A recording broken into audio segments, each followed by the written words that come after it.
अनेकांनी माझ्या आधी दादांबद्दल भावना व्यक्त केल्या. 35-40 वर्ष त्यांनी सगळ्यांनी दादांसोबत काम केलं. मी 12 वर्षाची होती ज्यावेळेला मी दादांना पहिल्यांदा भेटली. 99 साली राष्ट्रवादी काँग्रेस पक्षाची स्थापना झाली. माझे वडील त्यावेळेला तटकरे साहेब आमदार होते.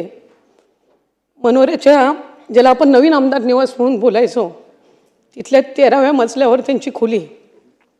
श्रद्धेय पवार साहेबांनी राष्ट्रवादी काँग्रेस पक्षाची स्थापना करायची ज्या वेळेला ठरवलं त्यावेळेला अनेक इथं असणारे असतील, आज या सभागृहात नसणारे सुद्धा अनेक नेते हे आदरणीय पवार साहेबांसोबत राष्ट्रवादी काँग्रेस पक्षामध्ये जाण्याचा निर्णय घेतला.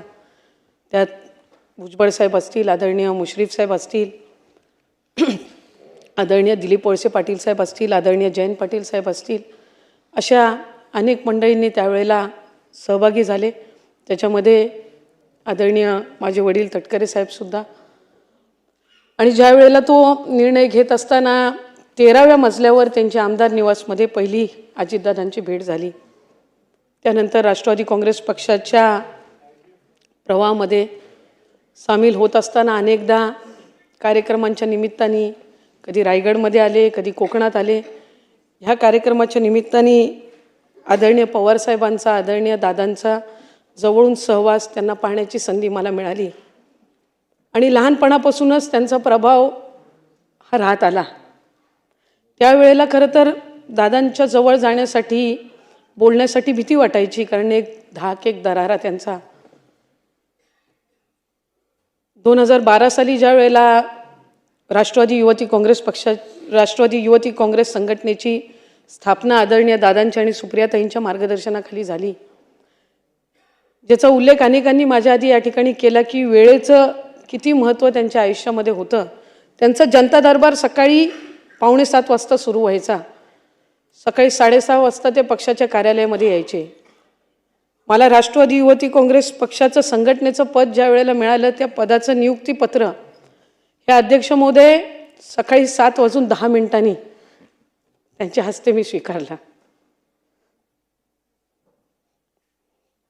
त्या दिवसापासून त्यांच्यासोबत काम करण्याची संधी मिळाली. 2019 या सभागृहामध्ये आली. मी 2019 ज्या वेळेला या सभागृहात आली त्यावेळेला वडिलांनी खासदारकीची निवडणूक लढवली होती, त्यामुळे ते खासदार झाले होते. या सभागृहात कामकाज कसं करावं हे मी दादांकडून शिकले. बजेट, पुरवणी मागण्या याच्यावर आपण कसं बोलावं, बाप क्रमांक, पान क्रमांकाचा उल्लेख आधी करायचा, ह्या सगळ्या बारीक सारीक गोष्टी ह्या त्यांनी आम्हाला शिकवल्या. त्यावेळेला आम्ही सगळे तरुण आमदार पहिल्यांदा निवडून आलो होतो. नागपूरचं अधिवेशन होतं. आम्हाला सगळ्यांना ते लॉबीमध्ये घेऊन बसले. मला वाटते विश्वजित दादा या ठिकाणी आहेत, धीरजजी आज या सभागृहाचे सदस्य नाहीत पण त्यावेळेला ते होते. अनेक नाव घेण्यासारखे अनेक मंडळी आहेत. आम्ही सगळेच जण, सुनील शेळके असतील, सुनील अण्णा असेल, चेतनदादा असतील, अनिल भाईदासजी असतील, पाटीलजी असतील, असे अनेक आम्ही सगळी मंडळी होतो. आणि आम्हाला सगळ्यांना ते घेऊन बसले. मला आठवते रात्री 11-12 वाजता त्यावेळेला आम्हाला बोलायची संधी मिळायची, कारण पहिल्या टर्मचे आमदार म्हणून शेवट. रात्री 11:30 पावणे-12 वाजेपर्यंत आम्हाला जिथपर्यंत आमच्यापैकी शेवटच्या माणसाचं बोलणं होत नाही सदस्याचं तिथपर्यंत ते थांबून राहायचे. जाता येतं विचारायचे त्यांना, दादा तुम्ही अजून गेले नाही? नाही, माझी मुलं अजून बोलत आहेत. माझ्या मुलांचं अजून बोलून झालं नाही सभागृहामध्ये.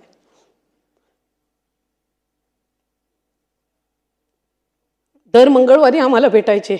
दर मंगळवारचं जेवण हे आमचं त्यांच्यासोबत असायचं. आणि इतका दांडगा संपर्क, इतकं मार्गदर्शन, इतक्या बारीक सारीक गोष्टीवर त्यांचं लक्ष असायचं. आणि आज ती व्यक्ती आमच्यामध्ये नाही.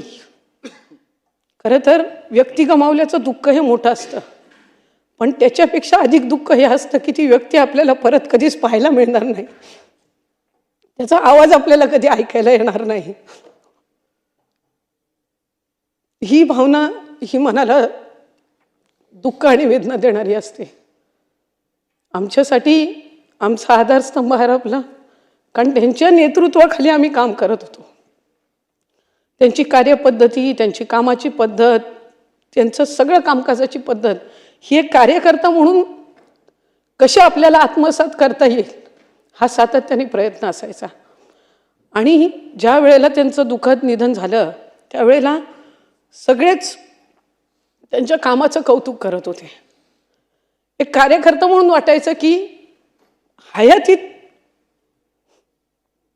जे आम्हाला ऐकायचं होतं त्यांच्याबद्दल की त्यांनी काय केलं या राज्यासाठी, काय केलं या महाराष्ट्रासाठी, ते दुर्दैवाने ते नसताना इतकं ऐकायला मिळतंय की ती कणभर जरी प्रशंसा त्या माणसाच्या हयात असताना झाली असती तर कदाचित आणखीन एक काम करण्याची एक प्रेरणा, प्रोत्साहन त्या निमित्ताने त्यांना मिळालं असतं. कारण ह्या राज्याची सेवा करणं ही त्यांची इच्छापेक्षा त्यांची सवय जास्ती झालेली होती आणि त्या सवयीनुसार ते पहाटेपासून काम करायचे.